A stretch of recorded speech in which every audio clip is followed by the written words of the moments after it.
Do ba do ba do ba do ba do ba do ba do ba do ba do.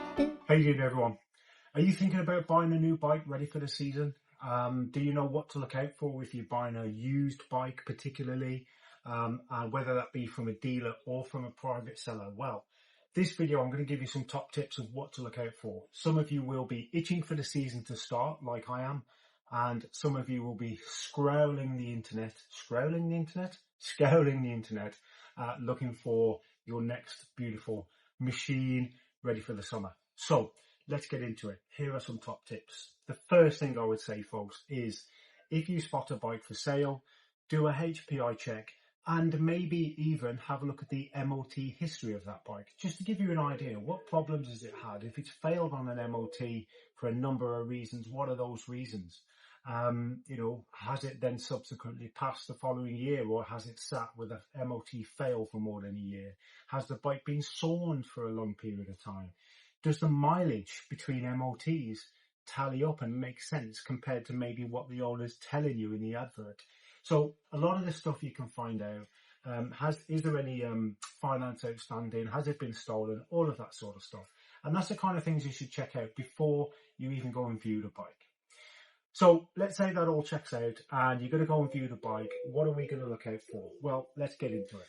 So the first thing you're going to look at when you go and view the bike is the general condition, right? You're going to want to have a look at how clean it is, and that's more important to some people than it is to others. You're going to try and spot for any obvious signs of leaks or damage. Maybe have a look at the engine cases to see if there's any fluids or oil or anything leaking between the engine cases. Have a good look at the brake pads to see how much pad is left on there, because the last thing you want to do is buy a bike and then go and have to buy new pads straight away. Have a look at the quality of the brake discs. Do they need change? What's the thickness? Are they lipped? Are they in generally good condition? So all of those things that you would normally have a look at, chain and sprockets, etc. The chain and sprockets can sometimes tell a little bit of a story about how much that owner cares about the bike. If the chain is in a really bad condition and it's rusted and there's kinks, links everywhere, then the owner probably hasn't really paid too much attention to the general condition of the bike. So, have a close look, and if there's any red flags, ask questions. Why, if the bike's dirty, why is it dirty? Is it being ridden every day? Has it been ridden in poor weather?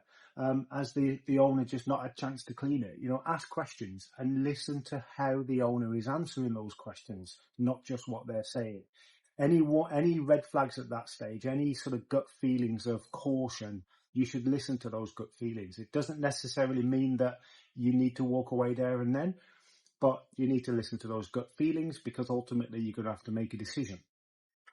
A couple of things to look out for though, folks, is tyres. Okay, so tyres are dated, folks. So that little 4-digit code there says 3725. And what that means is this tyre was manufactured in the 37th week of 2025. Now, it's important to check the date of the tyres, because tyres have a life. And the general rule of thumb from manufacturers is 10 years. Now, that doesn't mean to say 10 years on the bike necessarily. Most people break that down into two parts. So 5 years in storage and then 5 years on the bike. But we don't know exactly how a tyre's been stored. If a tyre's been stored in really good, healthy conditions on a shelf somewhere for 5 years, then the chances are it might be okay and it might survive 5 years on the bike. However, we just don't know. So my rule of thumb is if that date is 5 years or older, then I would change those tyres. Or even better still, because you're buying this bike, use it as a bargaining tool. Bring the price down a little bit. Just to say to the owner, look, I'm going to have to buy new tyres because they're too old and that's dangerous. Let's negotiate on the price, maybe. But I wouldn't ride the bike if it's got tyres that are dated older than 5 years. That's just me. Some people might go a bit longer. And actually, to be honest, most motorcycle tyres are probably not really going to last 5 years anyway, depending on how you're riding, of course, and depending on what type of bike. So checking the tyres and checking the date. So more than just the condition of the tyre tread and the amount of tread left, have a look at the date and just make sure those tyres are going to be safe. Tyres do degrade over time and become less safe. A couple of telltale signs, folks, that the bike might have been in an accident or might have just been dropped on the floor is have a close look at the end of your brake and clutch levers, have a close look at the end of the bars or the bar ends and see if there's any scuff marks and scratches. Doesn't always necessarily mean to say it's been on the floor. Somebody might have squeezed down a tight little alleyway to get into their back garden and scuff the end. But if it's scuffed up and marked up on the end, chances are it might well have been down. Another thing to look out for is, do both levers match in terms of their condition and their overall age? If one lever has been replaced and the other one looks really old, then again, that might tell you that there's a reason that one lever was replaced. Maybe somebody didn't want to buy a pair, they just wanted to replace the one after a small spill. Also, thinking about a bike that might have been on track. If a person owns a track bike, they're not going to buy necessarily a complete set of everything every time something needs changed. If somebody rides on track a lot and they drop the bike, they might just replace one lever. They might just replace one bar end, for example. And so that'll get them back onto track.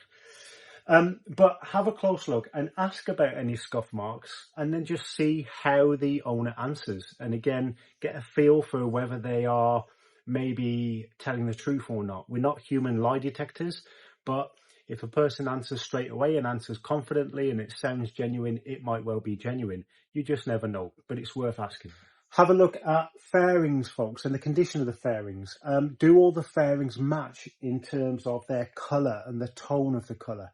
Aftermarket fairings can sometimes be very easy to spot because the paintwork will be slightly different to OEM fairings. So if it has been down and fairings have been replaced or the fairings don't match, again, ask questions. All of these things so far, none of these are complete red flags that should cause you to walk away straight away, but they should cause you to maybe ask more questions before making a decision.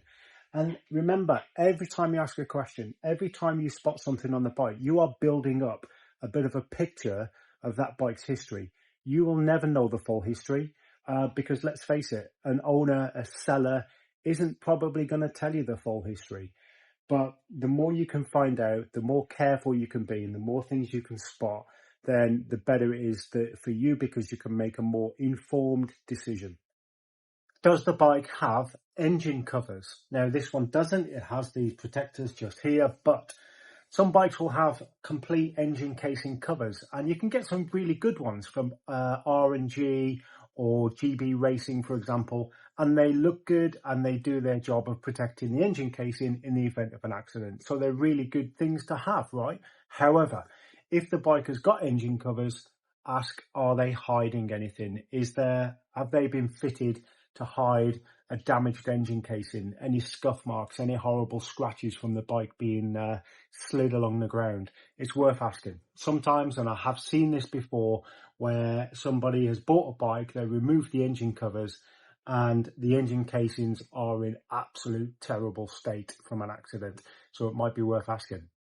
In most cases, you're going to hear the bike running at some point when you go to view that bike. However, what I would recommend is get in touch with the owner at some point before you go and view the bike and explicitly ask them for you to hear a cold start. You don't want the bike already warmed up before you get there.